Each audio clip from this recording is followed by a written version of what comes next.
My dear sisters and brothers, the other day, a friend of mine called me up from England. I know him well, him and his family, him and his wife and 3 children. I stayed with them when I went to their parish for a retreat a few years ago. He called me up to share with me his God experience. He said he had a big problem. He was working in the engineering department of the government, and his wife, a nurse, serving in the hospital nearby. His wife, the nurse, tested positive for COVID-19, and she was given leave. She came home and was isolated in the first floor of their house, while he and the 3 children stayed in the ground floor. He would cook and reach the food to the first floor for her. And that day, she got a phone call from the matron of the hospital that she should join duty that night because too many virus patients in the hospital, and the nurses who had no virus, they refused to come for duty. Anyway, she had the disease. She could serve. She told the matron she was slowly developing a slight respiratory problem and she would find it difficult to come for duty. But the matron was very irritated and said, "If you don't want to come for duty, you may resign," and put the phone down. She wept aloud. She said it to the husband, and the husband said it to the children in grief and anger. The children all wept aloud. A big scene. The whole family was in grief. And he said, "Father, I opened the Bible. I got this passage, John chapter 14, verses 1 onwards. Let not your hearts be troubled. Believe in God. Believe in me. I am the way, the truth, and the life." He said, "Lord, I can't find the way. Can't find the way ahead. How can my wife go for duty? And if she loses the job, how can we survive in this country?" And he was very troubled. All the same, he was hearing the voice whispering in his heart, "Let not your hearts be troubled. Believe in me. I am the way." Disturbed, he took the car, began to drive, not knowing where to go. He went to some distance, and then there was a side road. And he heard a voice whispering from within him, "Take that road." And there was very ancient monastery he had never seen before. He stopped the car by the side and he went to the monastery. He stood there.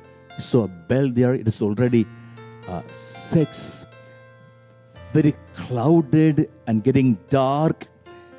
His mind also was very clouded. He did not feel like ringing the bell. He did not know who would be inside. What would the monks think if he rang the bell? He just leaned on to that old door of the monastery. That old door cracked and made a big noise. And a monk came out, an elderly monk. He could not see the face of the monk.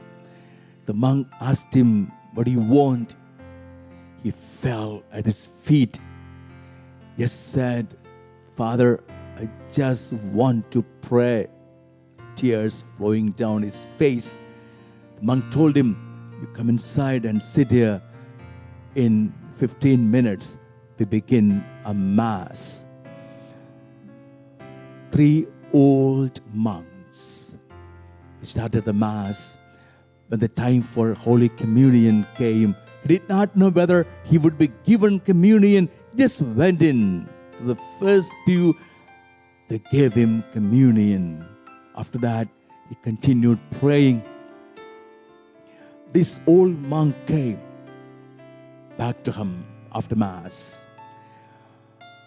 And the monk asked him, "Are you from Kerala?" He said, "Yes, Father." This monk told him, "I'm also from Kerala." He joined this monastery years ago. And he asked him, "My son, what's your problem? You look so disturbed." He said, all his problem. This monk told him, "My son, don't worry. I come from the Malabar side, from a remote village. When I grew up in that area, the whole place was infected by malaria. My father was a village physician. He used to give a sort of decoction that healed all the malaria patients. And the decoction was this: take some honey. Have you honey in your house?" He said, "Yes." "And turmeric?" He said, "Yes." "Have you ginger and pepper?" He said, "Yes." "Powder the pepper and the ginger and turmeric, put in the honey and give your wife to drink, and all of you drink that. And twice a day, don't worry." And he knelt down, and this old monk prayed for him. Very consoled, he came home. And he gave this decoction to his wife. And he said, "Father, in 1 week's time, my wife tested negative." My friends, there's nothing sacred about this decoction, but there's something sacred about the way God became the way for this disturbed young man. Jesus became the way for him at a very difficult time in his life and saved his family. He told me, "Father, Jesus became my way, my truth, my life." That day, he told me, "Father, that day the gospel read was Luke chapter 24, the journey of Cleopas and his companion to Emmaus.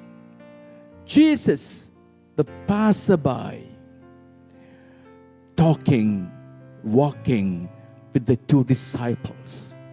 The disciples who were sad, hopeless, desperate, angry, guilty, frightened. And Jesus explaining to them the word and telling them, was it not necessary the Son of God should suffer all this and enter into glory?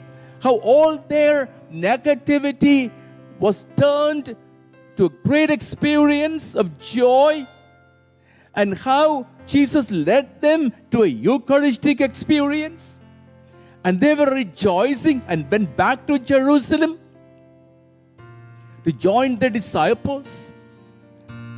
My dear sisters and brothers, Jesus the way. Our life is a journey. You want to go somewhere and you ask someone the way, and he might tell you, you go ahead, turn to the right, then after 2 lights, turn to the left, and then you will find a church, and after 2 lights, turn again to the right, and then after some time to the left. You're sure to lose the way. But suppose he comes along, sits in the car, and guides you. He becomes the way for you. And that's what Jesus is telling us. I am the way.